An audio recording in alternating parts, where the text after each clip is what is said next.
কয়েক বছর থাকিয়া রাস্তার যে কাজের গতি এটা অত্যন্ত নিম্নমানের এবং কইতে পারি যে এটা কর্তৃপক্ষের উদাসীনতার লাগিও রাস্তার এই দুর্দশা ঘটছে। উদাসীনতা এই কারণেই, কারণ এই আসাম-আগরতলা জাতীয় সড়কের পার্শ্ববর্তী অঞ্চলে চুরাইবাড়ি থেকে বাগবাসা পর্যন্ত রাস্তার পাশে বেশ কিছু পাথর ভাঙ্গার ক্রেশার মেশিন বসানো হয়েছে, যেগুলি কইতে হইব প্রায় অবৈজ্ঞানিক পদ্ধতিতেই বসানো হয়েছে। কারণ না তো অনেকের বৈধ কোনো কাগজপত্র আছে, না তো তার সরকারি যে নিয়ম নীতি অনুসরণ করার কথা এগুলা অনুসরণ করে সম্পূর্ণ বেআইনিভাবে এবং অবৈজ্ঞানিক পদ্ধতিতে মাটি কাটার ফলে সামান্য বৃষ্টিতে সেই কাটা মাটি গড়াইয়া জাতীয় সড়কের উপরে আইয়া পড়ে।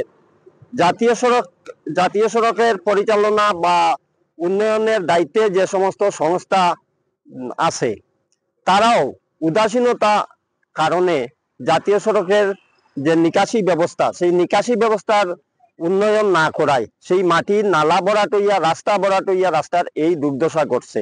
কিছুদিন আগে সারা ত্রিপুরার রাস্তার মধ্যে কইতে হইব ত্রিপুরার প্রবেশদ্বার এক নরকে পরিণত হয়েছিল, যেখানে একটা গাড়ি উদ্ধারের লাগি যে অন্য যে রিকভারি গাড়িটা যায় সেই গাড়িটারে উদ্ধারের লাগি আরেকটা রিকভারি ভ্যান যাইতে হয়েছে।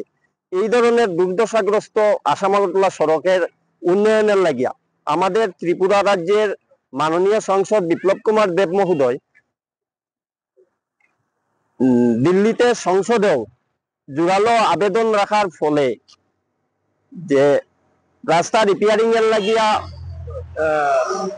বাজেট বরাদ্দ হয়েছে, সেই বাজেটের পরিপ্রেক্ষিতে রাস্তার উন্নয়নের কাজ শুরু হয়েছিল, কিন্তু সেই কাজটা অত্যন্ত নিম্নমানের এবং কইতে পারি অবৈজ্ঞানিকভাবে দায় সারা অবস্থায় সেই কাজটা কিছুটা করা হয়েছে, যেটা কাজ সম্পূর্ণ করা তো দূরের কথা, কাজ চলাকালীন সামনের দিকে কাজ করিয়া যার পেছন দিকে ভাঙ্গিয়া যার এই দশার মধ্যে অর্থাৎ ভাঙ্গা গড়ার এই যে প্রতিযোগিতা, এই ভাঙ্গা গড়ার প্রতিযোগিতার মধ্যে ত্রিপুরার জীবনরেখা নামে কথিত এই আসাম-আগরতলা জাতীয় সড়কের করুণ দশা, যেটার লাগি ভুক্তভোগী শুধু এই অঞ্চলের মানুষ নাই, শুধুমাত্র চুরাইবাড়ি থেকে বাগবাসা অঞ্চলে আসাম-আগরতলা জাতীয় সড়কের পাশে বসবাসকারী যে সমস্ত নাগরিক তারাই শুধু ভুক্তভোগী নাই, এটা পরোক্ষভাবে ভুক্তভোগী সমগ্র ত্রিপুরা রাজ্যের মানুষ।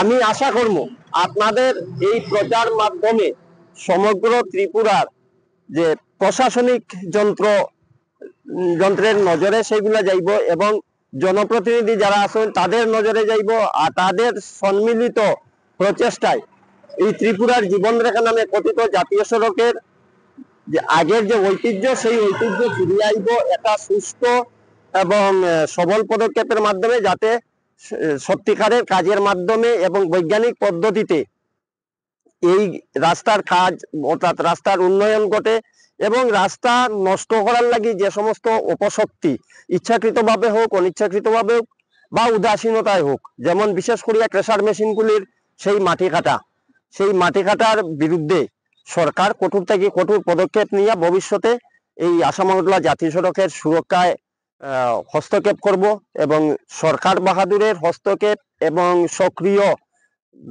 সচেষ্টায় আগামী দিনে এই জাতীয় সড়কের পরিষেবা সমগ্র ত্রিপুরাবাসী উপভোগ করব।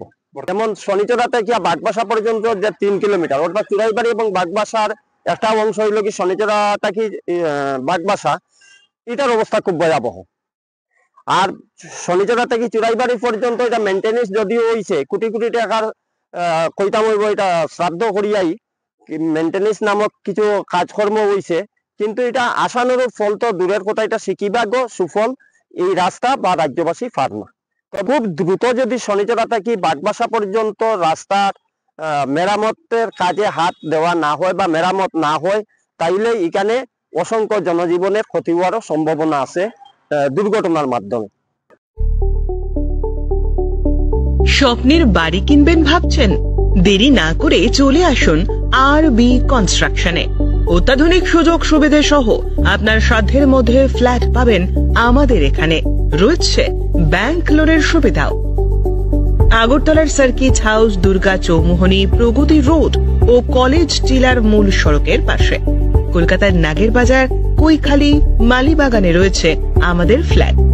প্রতিটি ফ্ল্যাটে রয়েছে পার্কিং ও লিফটের সুবিধে, পরিশোধিত পানীয় জল, জেনারেটর সহ আলাদা ট্রান্সফরমার। তাছাড়াও নিরাপত্তার জন্য থাকছে দিবারাত্রি সিকিউরিটি গার্ড, রয়েছে সিসি ক্যামেরার নজরদারিও। তাহলে দেরি না করে আজই যোগাযোগ করুন আরবি কনস্ট্রাকশনে। আমাদের ঠিকানা আরবি construction, Jhuma Chakraborty, circuit house, পুরনো রাজভবনের পিছনে। যোগাযোগ 8787495180 এবং 9436123139 এই নাম্বারে। জুড়ে থাকে বাঁধন আপনার চেয়েও আপন, জুড়ে থাকে বাঁধন আপনার চেয়েও আপন, আপনার চেয়েও আপন।